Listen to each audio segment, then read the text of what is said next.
we doing, guys? Okay, Roger, do you want to kick us off for Sky Sports? Yeah, I can. Hi, Brendan. It's Roger Clark here, Sky Sports News. Can you hear me okay? Yes, Roger. Hiya. Yeah, I'm good. Thanks. Thanks for speaking to us. I won't keep you long because I know we've got you in a one-on-one afterwards. So I'll just sort of kick off with team news. Can you give us the latest on Maddison and Chilwell in particular, and if there are any other concerns going into the Bournemouth game? No, I think both those boys will most likely be out for the game, and then we'll assess them before the Sheffield United game to see where they're at. Any in terms of the Sheffield United game, do you think they've got a decent chance of doing that, of making that? It's too far away, so we'll see where we're at over the course of the week. How much of a task is it in between these matches? They're so thick and fast of assessing these players and get a real decent idea of how they've recovered from one match and are ready to get into the next one. Is that one of the biggest challenges of the restart? Yeah, I think because the games are so close, and obviously you didn't have a long time to prepare going into the games, but in fairness, the players' professionalism has been first class. How the recovery strategies that we've had here as well with the sports science and medical team have been brilliant. So we've been able to get the players recovered and obviously then physically and tactically ready for the games. I'll just ask you one more before I let the other guys jump in because we've got the one-on-one. But if I can ask you about, we had a few incidents regarding VAR last night where it appears that there's been, if not an admission or an apology, that some decisions, even though they went to VAR, it's been accepted that perhaps they got those wrong. It's such a crucial stage of the season. Are you concerned at all that this technology, this help for referees that was brought in still seems to be throwing up these instances that could have really huge effects for some clubs and what happens for them for next season? Yeah, absolutely. I think that, if you look at Dean's situation there, they'd started the game really well and some opportunities. And then, of course, the penalty, which everyone can see wasn't a penalty, and obviously we had the directive after it as well to say that it wasn't a penalty. So yeah, and these moments are, they are game-changing moments because obviously, the penalty goes in and then it changes the course of the game. And of course, whenever you're fighting, whether it's the top end or the bottom end of the table, these are absolutely critical decisions. So. But yeah, it's something that will disappoint the coaches and managers at the times that are concerned. But yeah, these are decisions that you would hope they'd be more right than wrong ones.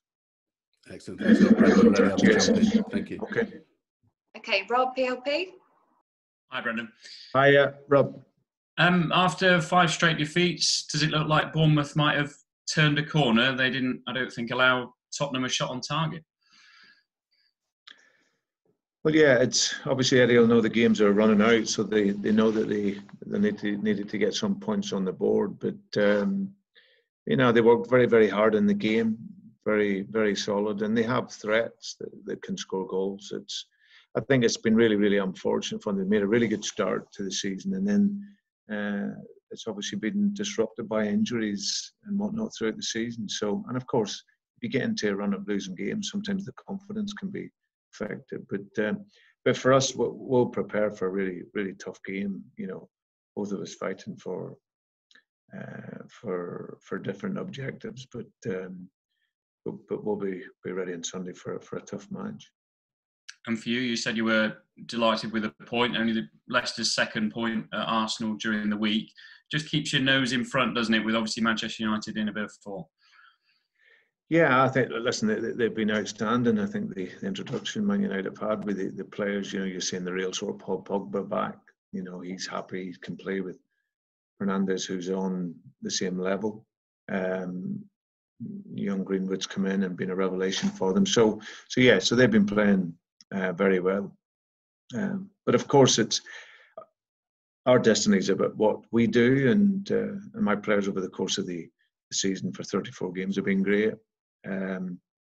Not always been, they played our best every single week, but we've managed to accumulate and amass a number of points that puts us right up there. We've 4 games to go, and I think the the Arsenal game really typified the mentality of this group. It's a strong group mentally.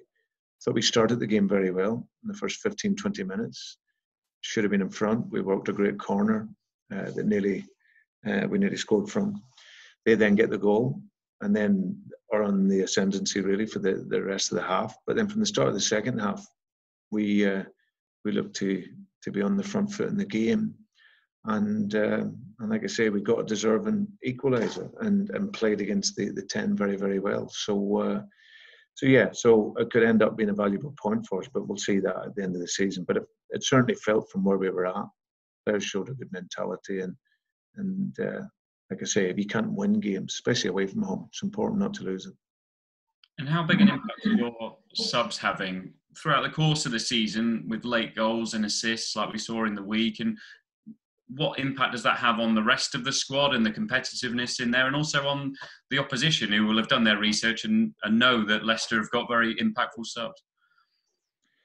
It's critical to have, because the games aren't won just by the 11 starters. It's we pride ourselves on being a fit team, being well organised, and have players with a great attitude that, okay, if they're not starting, they know that they're really valued in the squad, and whatever time they can come into a game, that they come in to make an impact, and we've been able to do that in second halves of games. We've had to change the game. We're able to do that. The players come in and then, like you say, in general, they make an impact, and we score goals. So yeah, it's obviously something that's good for our squad, but like I said, it shows the mentality within our team.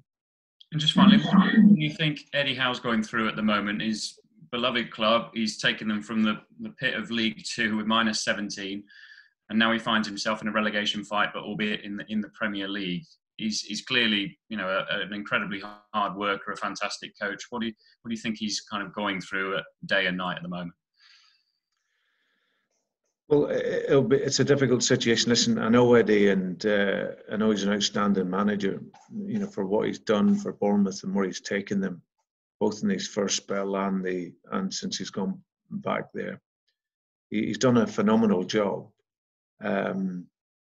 It can happen, you just get maybe the little run that they're in.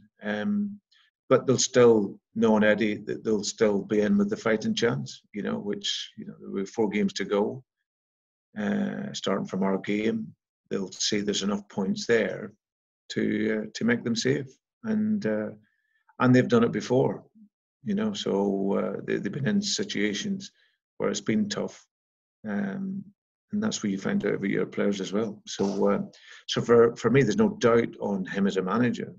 There's his quality, how hard he works, like you say, the consistency that he shows, and the types of teams that he develops. They're outstanding teams. I just think this season they've been hit, unfortunately, with injuries that's made them suffer. And of course, if you don't have your best players, and you're one of the squads like Bournemouth or ourselves, then you can suffer for it.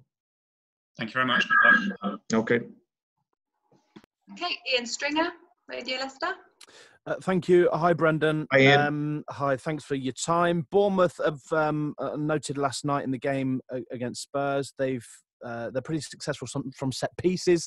It would seem, is that something you're aware of, and is that something that you've had to work particularly hard on? As I know you're going well right now, but crosses into your box has been a struggle in the past.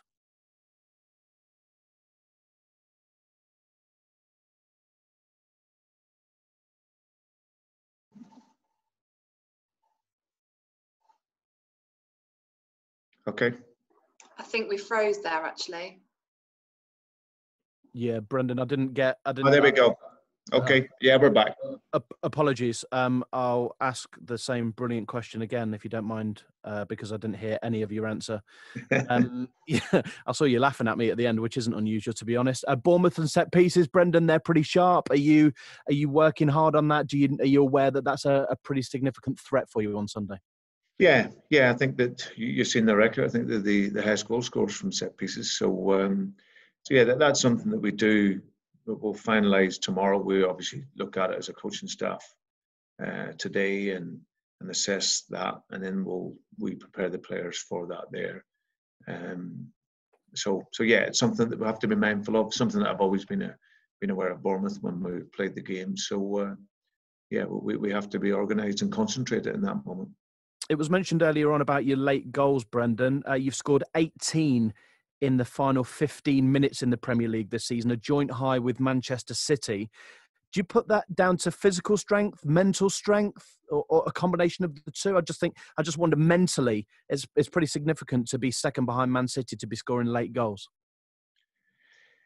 Yeah, I've said from when I came in here that from the first whistle to the very last whistle, we need to fight right to the very end.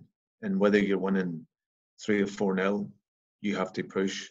Or if you're behind in a game or drawing a game, you want to win the game. So I think it's of course it's a mental attitude that we're never beat, that we keep pushing whether we're ahead, drawn or losing a game.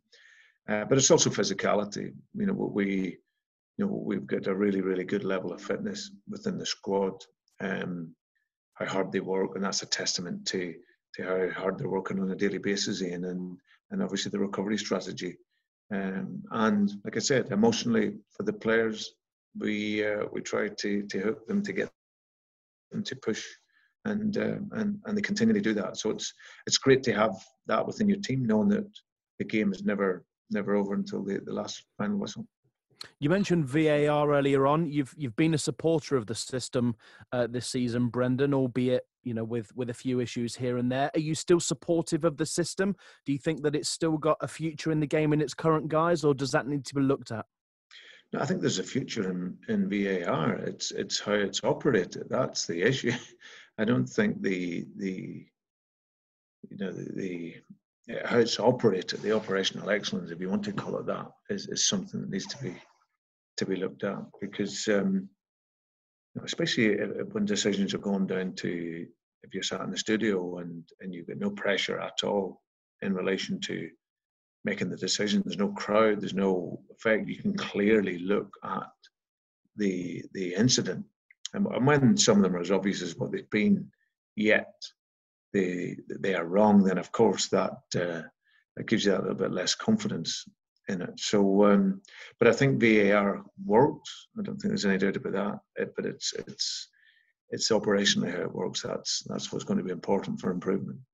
Brendan, I was never the greatest at maths, but I've had a little go in the last couple of days, and I believe that if results go your way at the weekend, you can qualify for the Champions League this weekend, assuming that 5th place is indeed a Champions League place.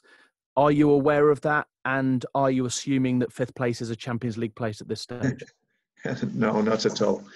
We're just assuming and getting ready for the game on Sunday. And I think it's, like as I said, the destiny's with us. So we will decide where we finish. And for us, the concentration is purely, and the focus is just purely on the game itself. And I've said to the players that if we're defining focus, if you're thinking about the Champions League or you're thinking about what else is at stake, then you've lost your focus. You got to focus on your performance. You got to focus on the game and how you're going to play and how you're going to work. And then the consequence of that for us has always been gaining points. So it's a nice, obviously it's your job within media to look at all the permutations, and I absolutely respect that. But of course, I need to be focused, which I am, purely on the game and performance. And then hopefully we will get there. If it falls into place, and I know that the CAS judgment is important given where the 5th is, but if the results fall into place and you can qualify for the Champions League, that'd be a tremendous achievement, would it not? And that would that not be? Is that not used as motivation? Will you not say to the lads, look, if maths go our way and you get your job done at the weekend, then the Champions League football's there? Is that not used as motivation? No, not at all.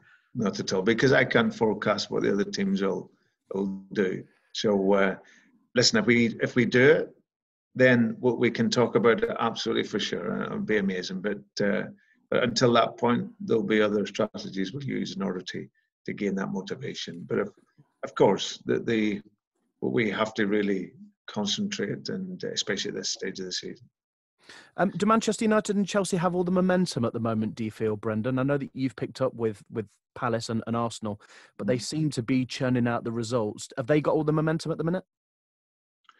Well, no, in football it can very quickly change. I think obviously Manchester United are on a very, very good run.